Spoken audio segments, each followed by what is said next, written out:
Hey everybody, and welcome back to Autumn Leigh at Home. Today I had originally had plans to can peaches. However, due to our air conditioning going out, we decided to change plans and harvest our carrots instead.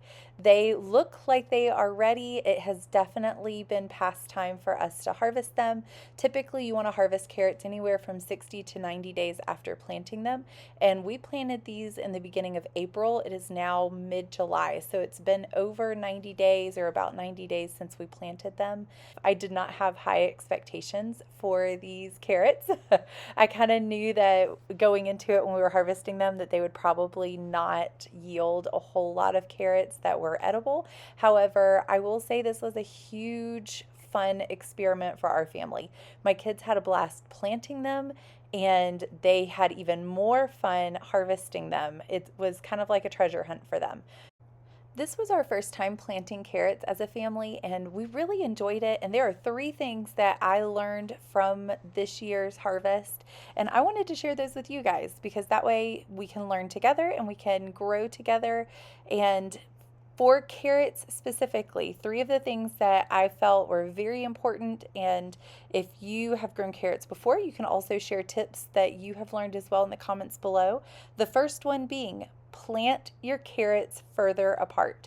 These seeds are super, super, super tiny. If you have never seen a carrot seed, they are absolutely tiny. And so it's very, very easy to plant carrots very close together, which we obviously did.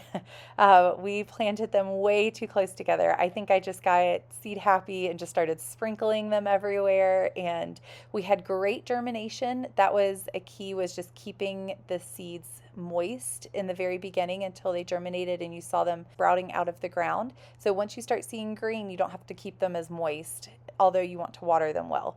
So we definitely had no problems with germination. However, I should have either thinned these better or we should have planted them further apart. Carrots do not like to compete for space, so if you plant them too close together, then they will just not grow very big, which you can tell from this footage that most of ours did not get very big at all. We had a few that got to a larger size, and we are going to definitely save whichever ones we can. I will go through and kind of sort out the super tiny ones that just aren't worth saving. And then that way we can enjoy the ones that we did get. That one right there, he just pulled as a decent size. That's about the average size of the ones that were larger that we got. Most of ours, again, were a lot smaller though. Number two. Number two is that soil matters. The soil composition is a huge part of whether your carrots will be successful again. I kind of touched on this before, but when you have a compacted soil, the carrots are not going to want to grow. You can see some of mine even in that video footage right there. Some of them are about the shape of a ball, almost like they grew really well until they hit something and then they just stopped growing. Where you see our plants are planted, what I had done was we had red clay underneath, and then I put a bunch of topsoil down, and then I put fertilizer on top of it to help with the soil composition to help it grow. You can tell that as soon as the carrots hit the red clay, they stopped going further down. They just kind of started getting wider, almost to the shape of a ball. Either that or they just didn't grow any further down. So the composition of the soil is a big part of it, and that is something that I'm taking away from this year. Next year, or even if we were to do a fall crop, I think that we need to loosen a lot of the soil even further down than what we had already done so that the carrots have a chance to grow further down and actually get larger in size. Like I said earlier in the video, carrots do not like to compete for space, and red clay just causes them to have to do that. So the looser the soil you can have, the better. And then obviously you want it to be nutritious soil for the carrots so that you're growing healthy, strong carrots. Number three, water well. This is very, very important in the very beginning once you plant your seeds, because we direct sowed these seeds We did not try to grow them first and then replant them. Carrots don't like doing that.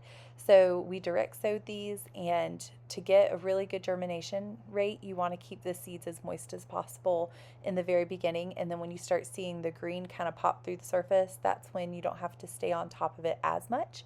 This is something that I would say we did really well. We did not end up having many seed failures. There was only one little section that ended up not coming up because it had gotten too dry, and that was actually due to me being sick one day and not watering them for 1 or 2 days because I was in bed sick. But other than that, all the other carrots came up. We didn't have any problems with them germinating and coming up. But carrots love to be watered. They require a lot of water so that you can grow a nice plump carrot and they can grow to a decent size. These three things are takeaways that we learned from this year. The watering was one that we did okay. However, we definitely could have done better. I think if we were to do this again, we may water in the morning and the evening, not just in the evening. And that way we can try to encourage our carrots to grow even bigger. So, the three takeaways that I have for you guys, and three things that I would strongly encourage anybody that's growing carrots, would be to plant further apart. The soil matters. Make sure that it's a soft soil so they have room to grow, as well as water them well.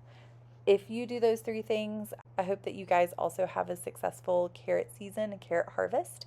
These are things that we learned this year. And as you grow things and you try new vegetables, you're learning things as you go. So it's completely fine to be able to learn together. And if you never try, then you never succeed. We will try again next time and try to plant them further apart and hope that we get just as great of a harvest, however, with larger carrots. My kids were so excited to help with harvesting these today, and now that they have fully pulled them out of the ground, here you see them topping them. So we're just cutting all the greens off. Later, I will wash these and then put them in a baggie in the fridge. We don't have enough here to save for long-term storage. These will actually get eaten very quickly. My daughter absolutely loves carrots, which was one of the reasons why I chose to grow carrots.